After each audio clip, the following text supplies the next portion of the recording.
Greetings, nerds. This is CNN Nerd. I'm your host, Sarah Belmont, and with me, as always, is our Mr. Producer, Will Polk. How are you doing tonight, Will? I'm doing very well, sir. How are you doing this evening? Happy Halloween Eve. Happy Halloween Eve. Is that a thing? I just made it a thing. Well, shouldn't you have like a second? Like, I second that before it's a thing. Isn't that democracy? It is a democracy, but, these days, who knows? I'll just do an executive order saying that I'll, make it Halloween Eve. Touche. You do that. Do you watch anything like scary on Halloween? Sometimes I do. Yeah. This year I will probably maybe watch the original Halloween, given that I still want to see the new one that's out in theaters right now. Just hadn't had a chance to do it yet, but maybe I'll watch just a good old classic, John Carpenter's Halloween. Yeah, I really need for Collider, especially their Collider Live, to stop showing that stupid trailer for, what is it called? I've seen it multiple times and I always have to hide the screen because I know it's going to freak me out. I think it's like Legend or something, Lore. Oh, yeah. I think it's Lore. Like seriously, I swear, every few seconds it suddenly is on and I'm like, get a new commercial. Well, I noticed they finally updated the Roca Collider Sports commercial because he was like, yeah, we'll be talking NBA soon. I'm like, dude, the season's like 2 weeks old. Update it. Yeah. Right. Exactly. Well, let's get on with our updates. So we're having a special CNN Nerd week this week. We're gonna do some stuff. It's like a double stuffed episode because we have two episodes each to cover, and we're gonna record on Thursday as well. So I don't know what's gotten into us. Yeah, who knows? It's just I think how excited and how hyped we are for this season's Arrowverse shows. Yeah. So this evening we got some more things for the upcoming crossover Elseworlds. We got the first look at the Monitor. What did you think of it? I don't know. I don't really have fully informed thoughts on it. It looks like an image. It looks like an image. That looks very photoshopped, but so I don't know. It looks cool, kinda, maybe. It looks kinda cheesy. It looks, yeah. What do you think? I think it looks pretty cool. I thought it was a pretty good representation of the character, as a lot of times it's very hard to translate characters from the comic books into live action television. Sometimes the costumes will come off as very cheesy or just like why it looks like bad cosplay. But at least this photo looked pretty good, and I can't wait to see an actual photo of still from maybe the set, maybe from one of the paparazzi sites that has been posting all kinds of photos with behind the scenes photos over the last couple of weeks. Right. What else came out about we finally got the first look of Batwoman. See, it's Tuesday, Will. That came out last week, right? I guess Friday. I don't know. It's been so long. All the days are melding in together. It feels like it was 3 weeks ago already. Yeah. So what did you think of that? I think it looked really good. I think something that you said earlier, before we started recording, comes to mind as far as how closely it tracks the posters that we saw a few weeks ago. Maybe that's why you're thinking it's it just seems like it's already been out there, but it was actually Ruby in the costume with Melissa Benoist and also with Bam Bam. At least the two photos I saw. Yeah. It just feels like a long time ago. I don't know. Okay, so we are here tonight to talk Supergirl Season 4. We have 2 episodes, Fallout and Man of Steel. A lot has happened. And so, Will, what are your thoughts on Supergirl? I am loving this season of Supergirl. And it's almost like the show creators back in the summer somehow stepped into a time machine and went ahead and saw some of the things that are happening in real world. And I don't, not to get all political and stuff, but I mean, it is, we've talked about this before. A lot of times this medium, as far as superhero shows or science fictions, does its best job when it is, doing this allegory type of storytelling. And I feel that this is what's happening with Supergirl this season, is that it feels that the show just has some heft to it. And while it still has its light moments and, it is a CW, still some melodrama, I just feel like they have reset this show in a very positive way. That is almost like when we jettison Mon-El and off the show at the end of last season, we're just closing that door and we are moving on. And quite frankly, it has made the show stronger, quite frankly, in my opinion, with them doing that. And so far, I feel like they have had 3 solid shows so far this season, and our Arrowverse shows have notoriously had the 4th-year slump.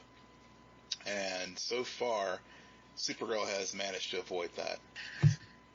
Wow. But this doesn't surprise me at all. You're always the positive one. I'm always the rain cloud about these shows. Because I was, just, at the end of last season with Supergirl, I felt like it was an obligation to watch it because we were going to talk about it. It had really, I don't know if it was because of the long break between the, first 3 quarters or so of the season, and then, they had the break, and then it came back on, and it just seemed like it had lost a lot of momentum. But also, I feel like the storytelling also was just very frustrating at the end of last season. Yeah, I barely remember what happened at the end of last season, but thank you for reminding me that they basically wrote Mon-El off the show. That's a great reminder. Well, doesn't stab me at all. The first episode, if I remember correctly, I don't really care for the first episode this season. These last 2 have been great. It's been surprising and refreshing. But I'm actually going to argue that it's a bit soon to call this show and say that it survived the season 4 slump, because looking back on season 4 of Arrow, even arguably season 4 of Flash, those 2 shows started off strong, and then the true test is really when you get back from winter break. When you get into that February and those March, and it's kind of like, okay, we see the end game. We're just not able to execute it because we have so many more episodes to go. And I even remember Supergirl in season 3, like their mid-season 3 finale is one of the better episodes of the show. And yet still it came back and just had schedule issues, and the storyline wasn't that, good. And so I think it's a bit soon. I'm not going to lie. These 2 episodes are strong, like really strong. But I don't think it's fair to judge it in that way yet. I think it's a bit soon. Fair enough. It could just be that I'm prisoner of the moment. I will freely admit that. And again, as I start with my comments, it could just be that it's very topical right now as far as some of the things that, again, not to get into all the things that are going on as, in our country, but it is, when you see some of those parallels in the show versus some of the things that you see on, read on the headlines, it resonates. And I think, and so I think that's maybe why these shows, in particular these last 2 shows, have felt so strong in that it is resonating with a lot of things that's in the environment today. So I know a lot of the listeners didn't hear us talk about the first episode of this season for Supergirl, but I remember making a point that Brainy wasn't used correctly. And we totally called it, because the second episode, all of a sudden Brainy's face thing turns off, and suddenly he's faced with this consequence of being an alien stuck on an Earth that didn't really want him. And the way they did that was perfect. I loved it so much. His acting through that whole process, and the fact that he didn't immediately go into sad mode. Like, he went through a full PTSD from the whole experience, and it was so interesting to me. I don't know where I stand on Nia, or Naya, however you pronounce her name. I like what they're doing with the character and how they're introducing all of these secrets. And they did hint at a connection between her and Brainy, but we don't know if it's because he knows her in the future or knows something about something that's going to happen to her. I don't know. But she comes off too much as Kara. It's a bit annoying. Yeah, I hear you, and she is, as you noted, does come across as Kara, and maybe that's intentional at first, because Kara now has grown, she's matured, she's got, she's a little bit more seasoned as a reporter, and also as living this double life. And so I guess introducing this new character with this somewhat naivete, and also trying to, her speech was just trying to persuade James to sort of pick a side on some of these issues. I'm okay with it, with her being the new quote unquote the Kara-esque type of character, because again, this is an ensemble show, and if everybody is like perfect and has no flaws or wet behind the ears presence to them, then then it makes for a very boring show. So it'll be good to see this character grow over time, and also picking up on your point about her and Brainy going on that journey as far as seeing what is the connection between those two individuals, because clearly there was something there that beyond her just being at the right place at the right time when Brainy was dealing with the guys in the pizza parlor. Yeah, I felt like, out of everything that I took away from Fallout, her part, even her conversation with James, I honestly, I think it's the weakest part. And it's still strong, I think, in comparison of everything else, because I thought Brainy's stuff hit the point a lot better. And then, although Nia added another layer of complexity, and to go back to what you were saying before about how these shows do it best when they really take something that's currently going on and set it in terms of aliens invading the planet. Yeah. I don't know. But to counterbalance Brainy's whole arc, the stuff with Lena and Kara was hilarious to me. I have no idea why. There was just this moment where I think Melissa Benoist was actually not being Kara. She was really being Melissa Benoist, irritated that she could not be Supergirl. Yeah. And that's what I saw. Totally, yeah. I It was just great. I loved I mean, I remember you and I both in DMs had shared a mutual laugh virtually about that whole scene and how it just the comedic timing in that, especially because there's always there's always that tension of when Kara and Lena get together and there's some perilous event happening and Kara wants to, like, go in the proverbial telephone booth and, change into Supergirl, and she can't. I mean, and it was just perfectly played in that scene. And even after, she did manage to, slip out and get into Supergirl mode, it landed the right beats, even once she came back, and it's the awkward, and then the Lena, like, wait a minute, how did you get past security and everything being locked down, and just the awkward, and then then Kara having to, like, come up with, explanation for that. I mean, it was just an awesome scene, and totally well played. Yeah, I mean, the tension has always been there, but they've played it very melodramatic. This is honestly the first time I've seen it played off so comedic.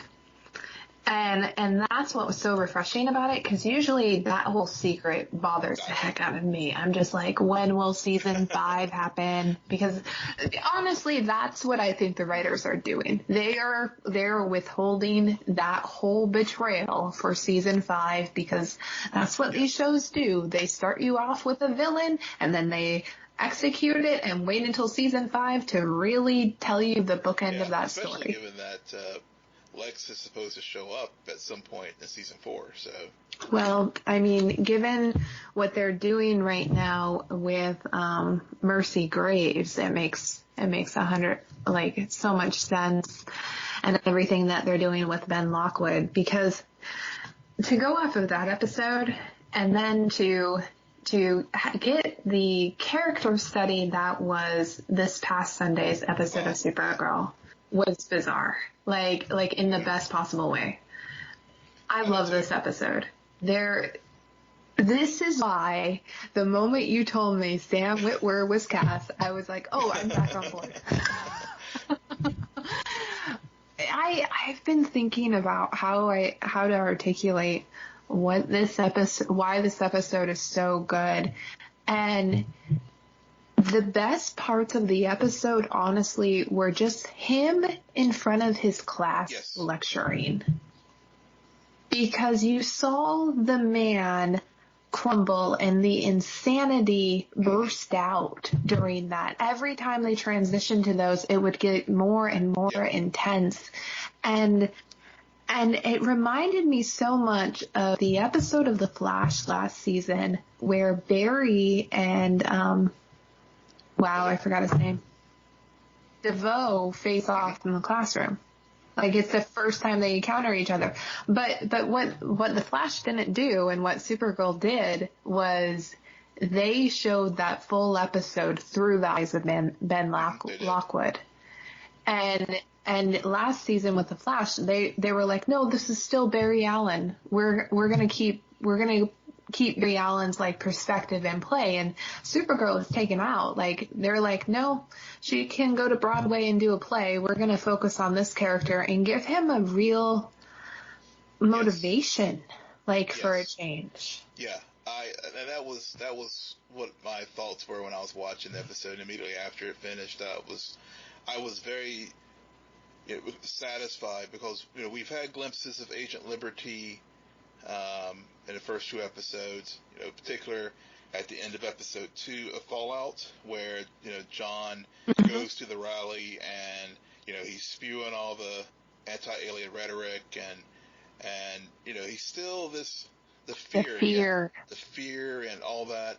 And having the bookend with Man of Steel to, seeing that period, because when Man of Steel starts, we're still present day at that rally in the community center, and hearing all that, and John wanting to see what all this xenophobic anger is all, and vitriol is all about, and then we and then they peel it back, and like you said, show the evolution or how he devolves from this decent man who was there to, whenever his dad was and the other workers at the plant were about to, were trying to assault the guys in the truck, and even though he was wounded by one of the aliens by mistake, he was still sympathetic to their cause. and then you know, as more things happened, and then when John and one of the Dominators, you know, destroys his home, that was that you could see. I mean, Sam Witwer just played that beautifully as far as how, you know, how this decent man just devolves into this angry, xenophobic character, and because he lost everything, and you're right, the lectures in the classroom perfectly, when they went to those things, it perfectly showed that change and how it just spirals into this place. And I mean, that's what I thought. Really, you know, Witwer sold that so well, and I thought that's why this episode, just from start to finish, was just so compelling. Right. It's an interesting journey of perspective.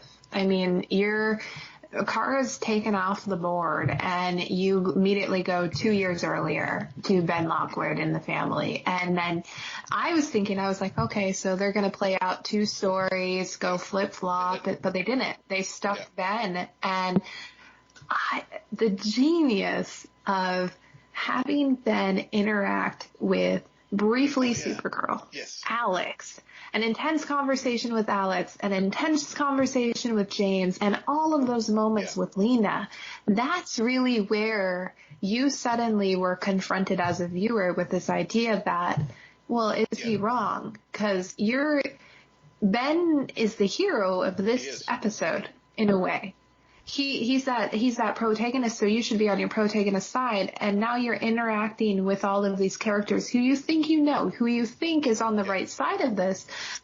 But with James, like, well, why aren't they covering more about things that happen to the citizens of National City? I mean, the humans of National City, I should say, because they're all citizens, but the humans, I mean, even though the aliens are important and everybody's equal and all of that, there's still consequences, right?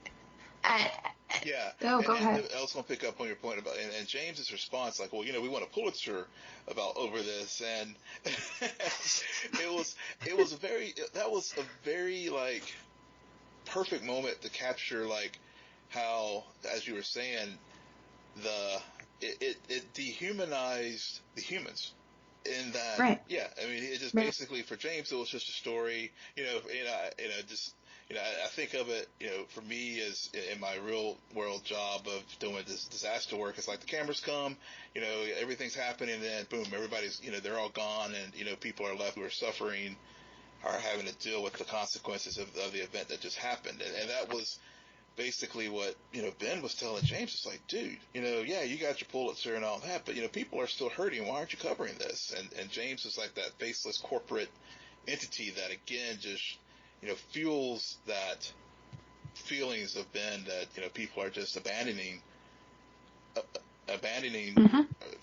their fellow humans for these aliens. Right, and it's clever to air that conversation in an episode where the previous episode you had James and Naya talk about him being pushed to write an article, but him saying, like, well, this is a political issue and we got to air both sides, and it's not really like it shows bias. So it's an interesting juxtaposition, and again, just the perspective changing, and I like all the Lena stuff, like all of that stuff was really cool, because it wasn't that she's Lena, like that's how she operates. She's a business person, so it felt very normative.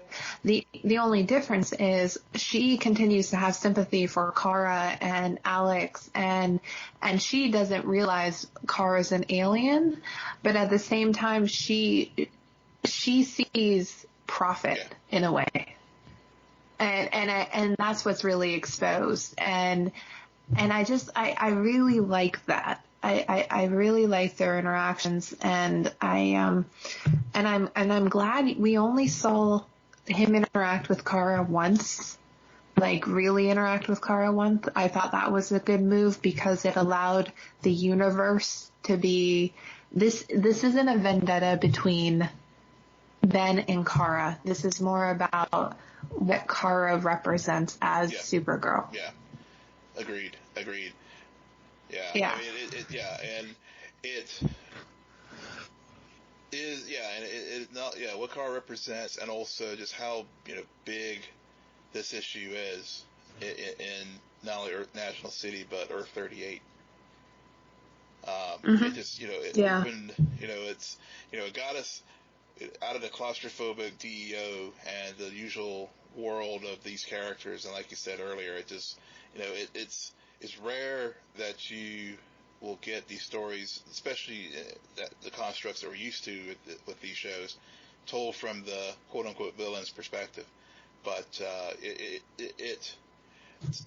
and that's why, as I said, I'm a prisoner of the moment. That's why I felt like so far this show, this season, it has not succumbed to the curse of the Arrowverse show, season 4, because it was such strong storytelling that we haven't seen in these shows on a consistent basis, and so I'm totally prisoner of the moment as far as feeling that Supergirl has so far not fallen to that this season. Yeah, and then I love the title Man of Steel. I love the fact that his father's company was for Steelman. So clever. And I don't know if this is an Easter egg or not, but I've seen enough of Krypton to know that mask is from the house from Krypton, because that looks a lot like Ralph. That should be an Easter egg. Oh my god. I was like, why does he have gold steel just lying around in a shop that's been shut down? I don't understand, but it's still pretty cool. And and that would be the ultimate irony, that if it were Kryptonian in origin, where you have this Agent of Liberty who's all about Earth first, and then he's an alien tech. Right. Yeah. Yeah,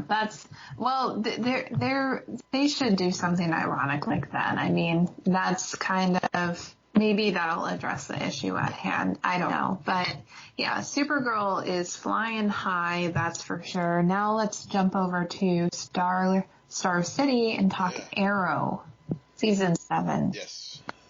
Back to Earth 1, season 7 Arrow, and what are your thoughts on these last 2 episodes? I'm trying to remember if at the end of the longbow hunters, were they on the island again? We did see a brief glimpse of William and Roy. Yeah, we did. Right. Okay, so I'm thinking of the right episode. Of course, we learned that I think we learned that William is gay. And also, there were quite a bit of interactions between Roy and William, as far as just why he came back there. Again, of course, William's mother comes up, and it was an interesting B story. I don't remember too much about it, other than that I come away with it is that he is going to start training to be the next Green Arrow.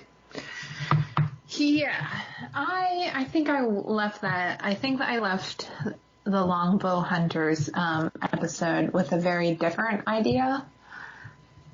Barry's messing too much, or Nora is messing up the timeline too much for me to really believe that that's Will in the future. Also, spoiler alert, listeners, the episode 10 of Arrow season 7 is called My Name is Amiko Queen.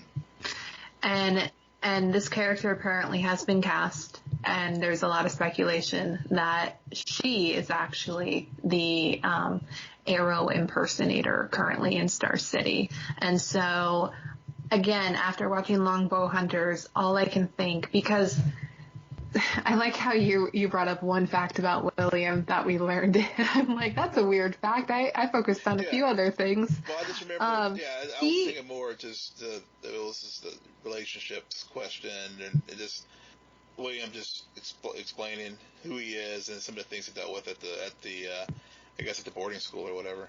Yeah, so we also learn that Felicity never comes back. Oliver never comes back. He was abandoned as a kid. So that's the big story that I'm still like, that doesn't make any sense, especially when you look at the next episode in Crossing Lines. Like, we know eventually Oliver's going to get out. That's kind of indefinite. Now, why he wouldn't go back and retrieve William is another story. But my gut is telling me that we're going to learn about a version of events, a timeline that, because of the crossover, is actually not going to become true. So you think Nora and Barry are just messing up everybody's lives again? I don't think it's messing up people's lives, as long as, like, this is a nightmare version of the fairy tale. Mm-hmm. So you think everything's going to be retconned, where he's going to not reveal himself? I think parts of it could be retcon. I mean, even they did this with Diggle last time, where instead of him having a girl and he now has a boy, who knows? William may disappear and suddenly Samantha gave birth to a girl. I don't know. I mean, there is precedent for that in this show, so it's happened before. It can definitely happen again. I mean, or we're looking at purgatory on another Earth. No, I think I'm pretty certain. Well, I guess we'll find out in the crossover if this did happen on Earth 1. I mean, I'm thinking that it did, but I mean, there could be a throwaway line of dialogue in the crossover with Barry and Oliver discussing whether or not he was indeed in prison or not. No, I think all of that's true. Okay, I misunderstood you then. We're doing great tonight, guys. Just bear with us. We're totally on the same page tonight. I don't know what's wrong with us. Those are all of my points. Well, I mean, LongBow, I mean, I enjoyed an episode. It was, I think for me, the things that I, come away with it is more to issues in Oliver in prison, and how Brick and the other inmates were trying to get him to kill the guard, and I thought it was a very good. It was very interesting to see Oliver, again, even though he is in the prison, it was nice to see how he basically outwitted them, pretended to have himself, basically stab himself to save the guard from being killed, especially given that they had a very inventive use of the power going out and stuff, and being able to the lights going, knocking out the lights and going to use the computer, which one of the things I was just kind of like did bother me about the episode was like, wait a minute, how is this particular computer like tapped into the internet? Mm-hmm. There was one point where I was like, yeah, that's not quite making sense to have a hardwired computer that he could hack into. So right. There were some things in the episode that kind of strained credibility, but it was a good second episode. It was a little bit change of pace, especially given how strong the season came out of the gate. It was a good episode, but yeah, I mean, it's definitely one that in the as we get further down the season, I mean, it's only been a little over a week for us, and we're having difficulty remembering it. And by the time we get to episode like 10, we'll be like, oh yeah. What happened in episode 2? I think it's hard because the show, that first episode, these last 2 episodes have proven that yes, my initial thoughts about the first episode were right. The hype is really because of that twist at the end. And yes, it's a beautiful episode, but it hung a lot on it. And now that we're not getting those twists, the third episode, Crossing Lines, I thought was weak. And it was just that it felt so much like a transition episode to just get you from point A to point B, rather than actually talk about some interesting themes or have a point. I mean, the whole crossing a line to do good, that's so season 2. Like, I've seen this play out before. What I did like is it highlighted how Oliver and Felicity are on parallel story arcs. They did that pretty well. Granted, this may drift them further apart rather than bring them closer together when they do reunite. I think it's interesting that Oliver's there's this weird maze-like feeling they're doing with the jail, and it is very confining. And so I'm very excited for next week's episode with Level 2. The promos look really cool for that episode, and so I think they're going to get it back. Diggle, Lila, and Curtis, they're not Oliver, Diggle, and Felicity. Yeah. I'm sorry. Yeah. They're not. Yeah. Ugh. Yeah. Yeah. I mean, saw what they were doing. I agree with you that it was kind of a bridge episode. I enjoyed it. I thought that things that stood out to me from that episode was the cinematography, in particular, Felicity and Agent Watson. Yeah, Watson. Just the way those scenes were shot. I mean, obviously Emily Bett's very, very short, but they used the height and the power differential as a way to sort of show how the FBI has basically put a cloud of power and control over this whole situation with Oliver and Felicity in their lives right now. And when I was seeing those scenes and just sort of seeing how the agent just sort of towered over Felicity, and it for me it was like the way Felicity was pushing back and pushing hard to get Argus first, and then now the FBI to go after Diaz, and it captured for me the uphill struggles that she's going through, and also, like you said, with Oliver being in prison, his struggles as far as just trying to get from day to day and survive that environment and deal with the external forces that are still, while he's just trying to serve his time. And so that was one of the things that stood out to me in the episode. You're right, the crossing lines and pushing boundaries and sort of bending the rule here for the greater good. That obviously that's a story trope that has been played out in many places, this show and other shows as well. But it was, again, like I said, the way they did it was a good bridge to get us through. I mean, the Fight Club kind of vibe that they had was very exciting, especially given that that episode was a very talky episode, so it was good to have that action, and see Oliver just be the badass that we know that he is. And yeah, but you're right. Next week's episode definitely seems to be getting to the next level as far as Oliver's journey through prison.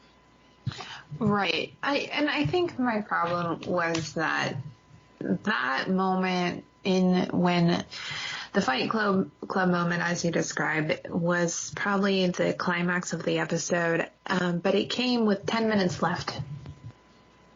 Like, we had to waste 40 minutes watching Oliver just talk and just do like climb the stairs. There was a lot of stair climbing. Okay. I don't really understand that. And I like how he's like limping and so part of me was also during that big fight scene with Cody Rhodes. I was kind of like, you lost some like, realism for me, because I'm just like, you're pretty beat up, okay? You're literally you're bleeding, and I don't know. I like it. There's just also I missed Purgatory. I missed Roy. I missed learning more about what happens in the future.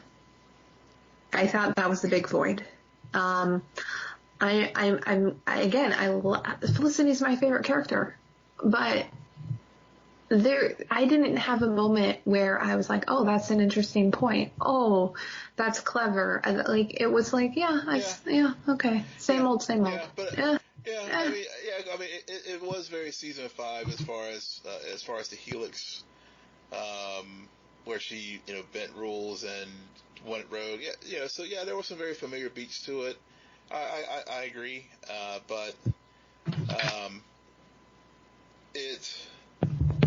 I think it just the purpose of it was a bridge episode. I think it did effectively show the mountains and that the characters are trying to overcome.